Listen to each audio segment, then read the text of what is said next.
नमस्कार, the wire में आपका स्वागत है। मैं हूं आरफा खानम शेरवानी।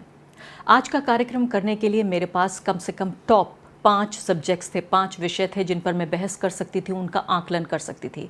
लेकिन मैंने जानते बूझते हुए आज इस विषय का मैंने चयन किया, क्योंकि मैं ये समझती हूँ एक पत्रकार और एक भारतीय नागरिक होने के नाते कि जिस तरीके से तानाशाही सरकारें आम जनता के मुद्दे, खासकर महिलाओं के मुद्दे, महिला के मुद्दों में भी यौन शोषण के मुद्दे को जिस क्रूर तरीके से, जिस जालिम तरीके से दबाने की कोशिश कर रही है, न सिर्फ की कोशिश कर रही है बल्कि इसमें कामयाब हो चुकी है, उसको दबने नहीं दिया जाना चाहिए। नरेंद्र मोदी ने कल नई संसद का उद्घाटन किया। नई संसद के उद्घाटन के मौके पर उन्होंने कहा कि संसद की नई इमारत नए भारत की नींव रखेगी। साथ साथ उन्होंने कहा इतिहास के माथे पर ये ऐसा है जैसे कि दस्तखत कर देना इतिहास के माथे पर। बड़े ही शायराना अंदाज में वो ऐसी बातें कह रहे थे कि वाकई जैसे कि इतिहास में एक ईंट रख रहे हों, एक नींव की ईंट रख रहे हों। ये बात सच है कि एक नई इमारत मिली और ये एक नया इतिहास भी था। ये अलग बात है कि वो पूरे जो इमारत, जो कि जिस तरह के संविधान हम लोग अपने आप को हम तोहफे में देते हैं, इसी तरह से इमारत भी हम भारत के लोग इस इमारत को भी अपने आप को तोहफे में देते हैं। जैसे संविधान को हम भारत के लोग, वी द पीपल, अब वी द पीपल से मी द पीपल हो गया है। सिर्फ एक व्यक्ति ही इस पूरे जो भारत है, पूरा जो लोकतंत्र है 140 करोड़ लोगों का, एक तरह से एक सिनोनिम बन चुका है। तो अब मैं आगे आपसे ये बात कह रही थी कि जिस तरीके से, जिस क्रूर तरीके से महिला पहलवानों के प्रदर्शन को दबाया गया, 700 से ज़्यादा लोगों को जिस तरह से हिरासत में लिया गया, 7 घंटे से भी कम के भीतर उन लोगों के खिलाफ एफआईआर दर्ज की गई।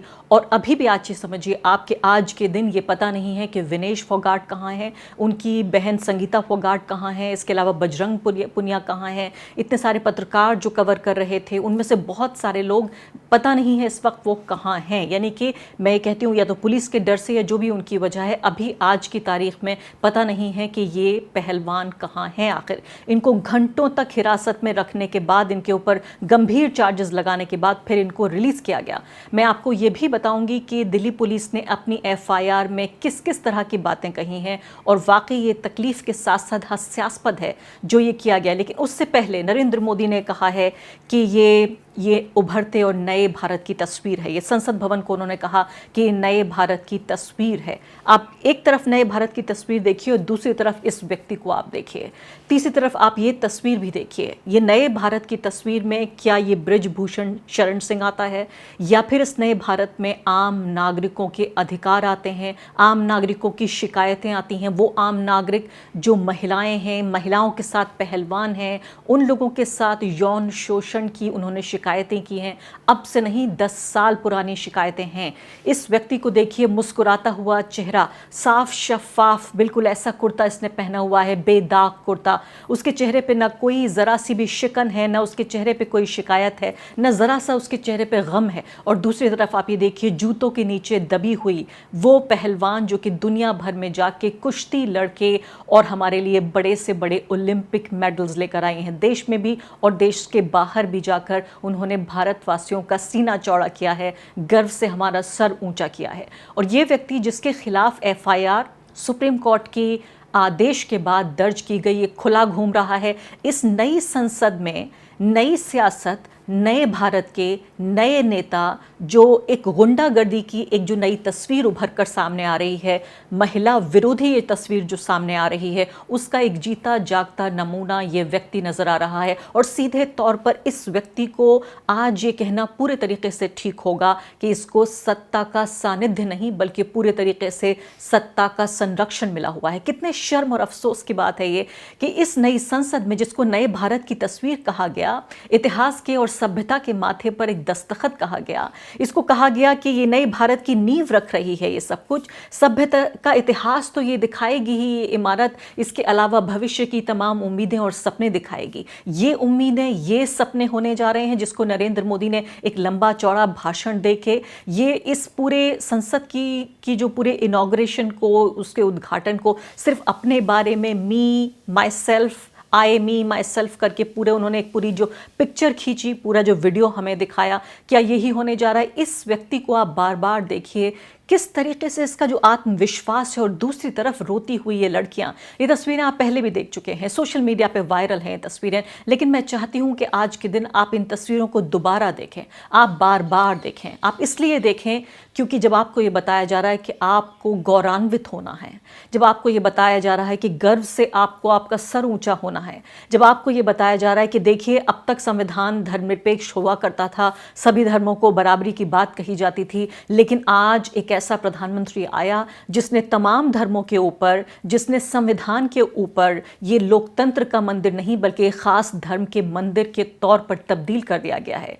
एक धर्म की सर्वोच्चता स्थापित करने की जो ये साजिश और ये जो कोशिश है इस नई बिल्डिंग के पूरे उद्घाटन के मौके पर, ये सिर्फ आपको बेवकूफ़ बनाने की एक कोशिश है ताकि आप ये भूल जाएं कि चलिए मेरे धर्म का गौरव हो रहा है, ये वैदिक काल वापस आ गया है, पौराणिक काल वापस आ गया है, ये चोला वंश और इसके अलावा तमाम तरह के मौर्य वंश, इन तमाम जो शब्दों का जाल है इसमें आपको उलझाकर ये न समझने सोचने दिया जाए कि विनेश फोगाट, उसकी बहन संगीता फोगाट, बजरंग पुनिया और वो 7 लड़कियां जिनमें एक माइनर भी शामिल है, जिन्होंने शिकायत दर्ज की है इस व्यक्ति के खिलाफ, ये तमाम लोग भी एक ही धर्म के मानने वाले हैं। सबसे ज़्यादा हास्यास्पद यह है कि जब एक धर्म की सर्वोच्चता स्थापित करने की ये जो पूरी कोशिश दिखाई जा रही है और इसके ज़रिए लोगों को बेवकूफ़ बनाया जा रहा है कि आप रोज़गार की बात मत कीजिए, आप महंगाई की बात मत कीजिए, आप रोज़मर्रा के मुद्दों की बात मत कीजिए, सिर्फ गर्व करिए,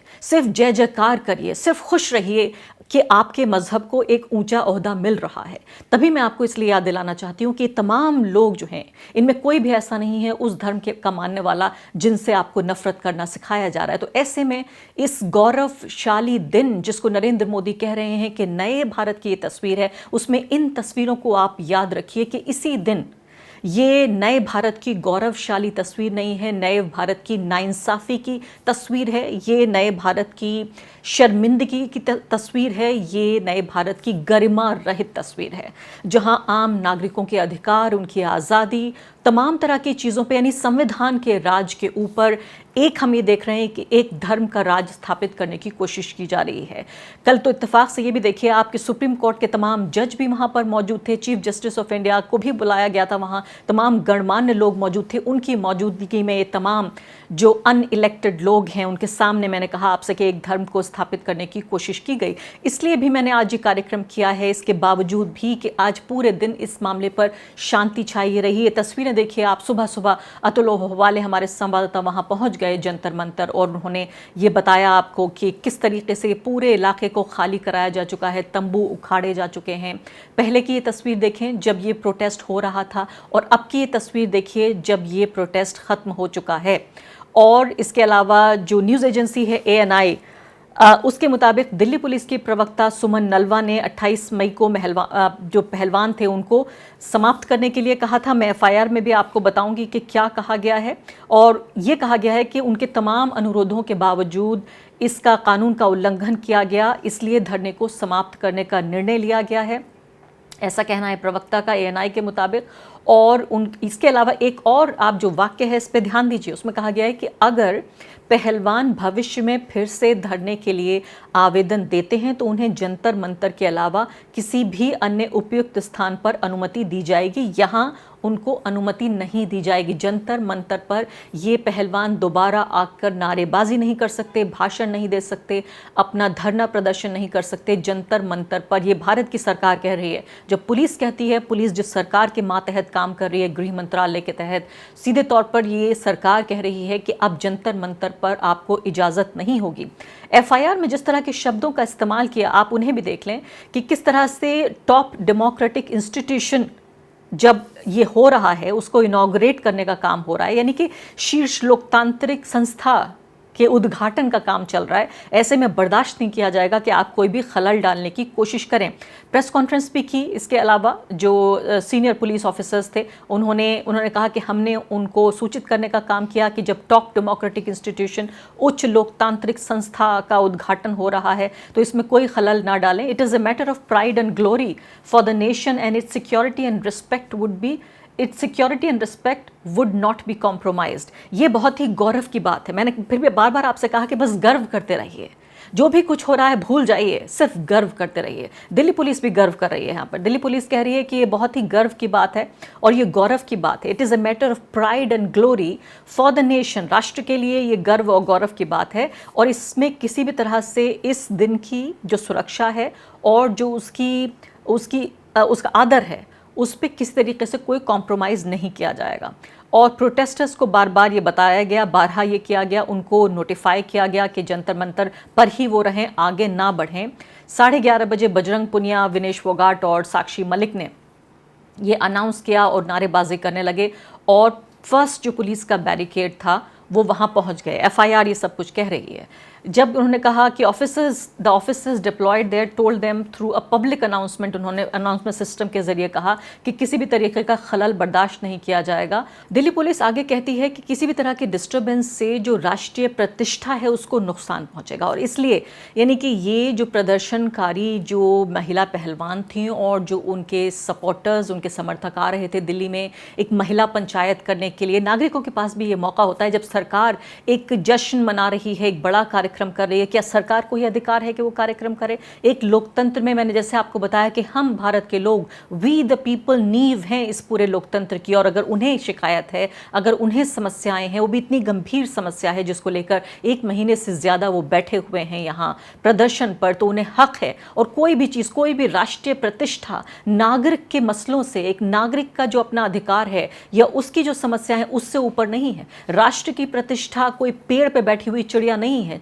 जिसको नुकसान पहुंच जाएगा। राष्ट्र की प्रतिष्ठा पे जब नुकसान नहीं पहुंचता, जब इन महिला पहलवानों का शोषण हो रहा था, 1 2 3 4 लोगों के साथ नहीं, कम से कम 7 लड़कियों ने ये शिकायत दर्ज कराई और उससे कहीं ज़्यादा लड़कियां ऐसी हैं जो ऑन रिकॉर्ड नहीं आई। 1 2 3 4 साल नहीं, 10 साल का ये रिकॉर्ड बता रही हैं लड़कियां। जब इनके साथ ये शोषण हुआ तब कोई ग्लोरी, तब कोई गर्व नहीं हो रहा था, तब कोई गौरवान्वित नहीं हो रहे थे, तब कोई राष्ट्रीय प्रतिष्ठा को नुकसान नहीं पहुंच रहा है। सिर्फ एक बिल्डिंग के इनॉग्रेशन, उद्घाटन के मौके पर अगर जाकर वहाँ बाहर जाकर, मैं मान लेती हूँ कि ये लोग वहाँ पहुँच जाते उस बिल्डिंग तक, बाहर नारेबाजी करने लगते, इससे लोकतंत्र कमज़ोर होता या मजबूत होता? आप खुद ही सोचिए इस बात को कि लोकतंत्र का जिसे मंदिर कहा जाता है उसके बाहर लोकतांत्रिक अधिकारों में की मांग करते हुए, अपने को इंसाफ दिलाने का अनुरोध करते हुए अगर वहाँ 10 20 50 लोग खड़े होकर नारेबाजी करते तो कौन सी राष्ट्रीय प्रतिष्ठा थी जिसको नुकसान पहुँच जाता? इसके बाद आप आके देखिए कि ये तमाम चीज़ें अगर काफ़ी नहीं थीं तो इन जो ये महिला पहलवान थी, ये बस में भरकर इन्हें जिस बेइज्जत करते हुए ले जाया गया, इसके बाद इनकी ये देखिए ये तस्वीरें इनको पूरे तरीके से और ज़्यादा बेइज्जत करने के लिए, उनका मजाक उड़ाने के लिए, आम जनता की नज़र में इस तरीके से उनकी तस्वीरों के साथ खिलवाड़ की जा रही है कि ये तस्वीरें हैं हंसते हुए, जबकि असली तस्वीर ये है। इस नकली तस्वीर को बनाया गया इस असली तस्वीर को छिपाने के लिए कि ये देखिए हंस रहे हैं ये लोग, यानी कि एक तरह की साजिश में शामिल हैं ये। नरेंद्र मोदी और जिस संसद का वो उद्घाटन कर रहे थे उसमें विघ्न डालने के लिए, विघ्न संतोषी नाम दे दिया गया इन तमाम लोगों को। अब आखिरी बात आपसे करती हूँ कि किस तरीके से, अब देखिए बजरंग पुनिया का आप ये पढ़िए, ये बजरंग पुनिया ये कह रहे हैं कि ये आईपीएस ऑफिसर हमें गोली मारने की बात कर रहा है, भाई सामने खड़े हैं, बता कहाँ आना है गोली खाने, कसम है पीठ नहीं दिखाएंगे, सीने पे खाएंगे तेरी गोली, ये ही रह गया है अब हमारे साथ करना है तो यही सही। ये एक भूतपूर्व आईपीएस ऑफिसर हैं, डीजीपी भी रह चुके हैं, उनका ट्वीट आप खुद ही पढ़ लीजिए। मेरे अंदर इतना इस बात को मैं सही नहीं समझती कि इस तरह के शब्दों का इस्तेमाल मैं अपने मुंह से इन शब्दों का इस्तेमाल करूं और आपके सामने पढ़ के सुनाऊं। ये देखिए डीजीपी भी रह चुके हैं, भूतपूर्व आईपीएस ऑफिसर हैं, इन्होंने किस तरह की भाषा का इस्तेमाल किया है, बाकायदा धमकी भरी भाषा का इस्तेमाल, जिस पर बजरंग पुनिया ये जवाब दे रहे हैं। यानी कि मैं आपको बता रही हूँ कि सिर्फ यही करना इन लोगों के साथ बाकी है, खुद भी ये कह रहे हैं बजरंग पुनिया। तो साफ तौर पर इस मुद्दे को, ये आम जनता की भी जिम्मेदारी है कि ऐसा ना हो कि हेडलाइंस से उतरते ही ये जो खबर है वो आपके जहन और आपके दिल से उतर जाए और सरकार इसको पहले ही कोई मुद्दा नहीं मान रही है। जब आप उठें रोज़, जब आपको अखबार में ये खबर ना नज़र आए तो ये तस्वीर आप ज़रूर देखिए। इस तस्वीर को देखिए जब बार बार नरेंद्र मोदी कह रहे हैं कि लोकतंत्र के और नए भारत की तस्वीर के तौर पर ये जो संसद है उसकी बिल्डिंग नज़र आएगी, उस वक्त आप बृजभूषण का ये चेहरा देखिए और साथ साथ महिला पहलवानों का ये उनकी गत बनते हुए देखिए। और आखिरी शब्द विनेश फोगाट की इसी के साथ मैं कार्यक्रम को ख़त्म करूंगी। दरिया अब तेरी खैर नहीं, बूंदों ने बगावत कर ली है, नादान समझ रे बुज़दिल, लहरों ने बगावत कर ली है। हम परवाने हैं मौत समा, मरने का किसको खौफ यहाँ, रे तलवार तुझे झुकना होगा, गर्दन ने बगावत कर ली है। नमस्कार। द वायर के और वीडियोस देखने के लिए सब्सक्राइब करें और बेल आइकन पर क्लिक करें। स्वतंत्र पत्रकारिता की आर्थिक मदद करने के लिए डिस्क्रिप्शन में दिए गए लिंक पर जाएं और अपनी राशि चुनें।